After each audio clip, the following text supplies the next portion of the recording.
बड़ाइयाँ करी, मैं समझता हूँ बड़ा दिलचस्प एक घटनाक्रम है, क्योंकि इसी प्रकार प्रधानमंत्री जी ने सदन के अंदर गुलाम नबी आज़ाद साहब की बड़ाइयाँ करी थी और उसके बाद क्या घटनाक्रम पैदा हुआ हम सब ने देखा है।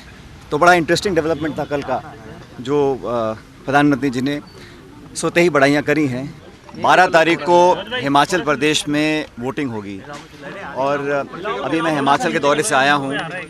हिमाचल प्रदेश में 5 साल से बीजेपी की सरकार है और वहाँ पर पूरे प्रदेश में एक बदलाव की लहर मुझे देखने को मिली।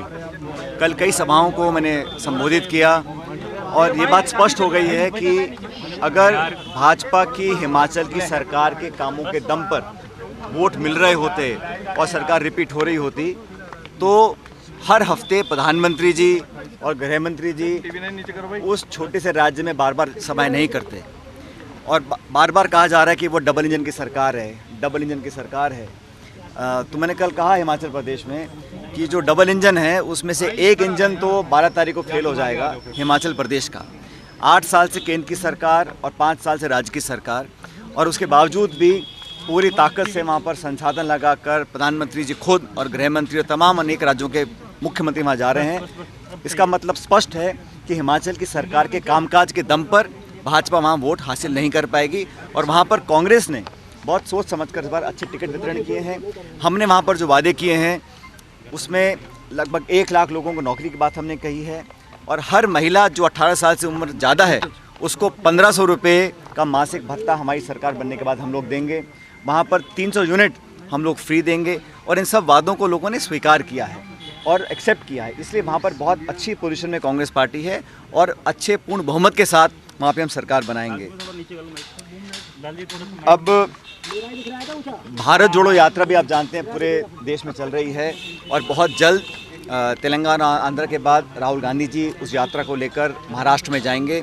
संभवतः 7 नवंबर को वो यात्रा महाराष्ट्र में आएगी और भारत जोड़ो यात्रा से जो संदेश जा रहा है पूरे देश में वो एकजुटता का है, अहिंसा का है, आपस में प्यार मोहब्बत रखने का है और देश में 70 साल से जो संवैधानिक संस्थाओं को हम लोगों ने सिंचित किया है, जो ताकतें आज दिल्ली में बैठकर उन संस्थाओं को खोखला करने का काम कर रही हैं, आपस में द्वेष की भावना फैलाई जा रही है, आपस में टकराव जो हो रहा है समाज के अंदर और एक कड़वाहट जो राजनीति में आई है उसको परे हटकर सबको साथ लेकर चलने की जो कोशिश राहुल गांधी जी कर रहे हैं इस यात्रा के माध्यम से, उसको लोगों ने पसंद किया है।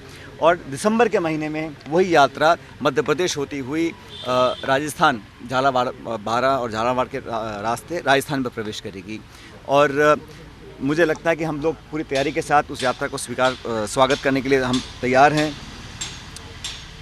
अब जो कल प्रधानमंत्री जी यहाँ पर आए थे राजस्थान में, हम सबको उम्मीद थी कि वो राष्ट्रीय स्मारक का दर्जा उस तीर्थ धाम को देंगे, उस धाम को देंगे मानगढ़ को, लेकिन ऐसा हुआ नहीं। मुझे लगता है शायद इसलिए उन्होंने नहीं किया क्योंकि यहाँ पे सरकार कांग्रेस पार्टी की है। बहुत उम्मीद लोगों को थी और हम सब चाहते थे, हमारी सरकार ने कई बार केंद्र सरकार को आग्रह भी किया कि इस धाम को एक राष्ट्रीय स्मारक के नाम पर उसको प्रचलित करना चाहिए, उसको डेवलप करना चाहिए। ऐसा हुआ नहीं और ना ही प्रधानमंत्री जी ने ERCP के बारे में दोबारा कहा। जब पहले वो प्रदेश में आए थे, चुनाव चल रहे थे, उन्होंने अपने खुद मुंह से कमिटमेंट किया था कि इसको राष्ट्रीय परियोजना घोषित करेंगे ERCP को, वो भी उन्होंने किया नहीं। उसका हम सबको खेद है। मुझे उम्मीद थी कि ये इस बार कर देंगे लेकिन उन्होंने किया नहीं। और प्रधानमंत्री जी ने कल जो बयान दिए, जो बड़ाइयाँ करी, मैं समझता हूँ बड़ा दिलचस्प एक घटनाक्रम है, क्योंकि इसी प्रकार प्रधानमंत्री जी ने सदन के अंदर गुलाम नबी आज़ाद साहब की बड़ाइयाँ करी थी और उसके बाद क्या घटनाक्रम पैदा हुआ हम सब ने देखा है। तो बड़ा इंटरेस्टिंग डेवलपमेंट था कल का, जो प्रधानमंत्री जी ने सोते ही बड़ाइयाँ करी हैं।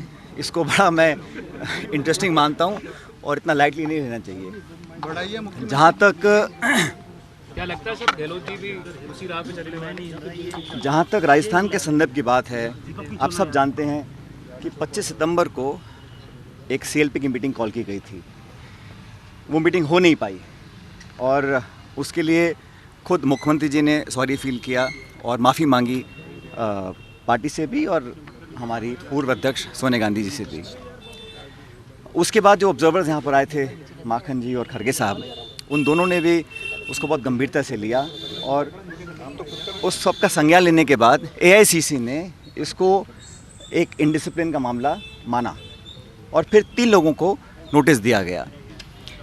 नोटिस देने के बाद ये जानकारी में आया है कि उसके जवाब दिए गए हैं। लेकिन मैं ऐसा मानता हूँ कि कांग्रेस एक पुरानी पार्टी है, अनुशासित पार्टी है और इस पार्टी में सबके लिए रूल्स, नियम, कायदे कानून बराबर होते हैं।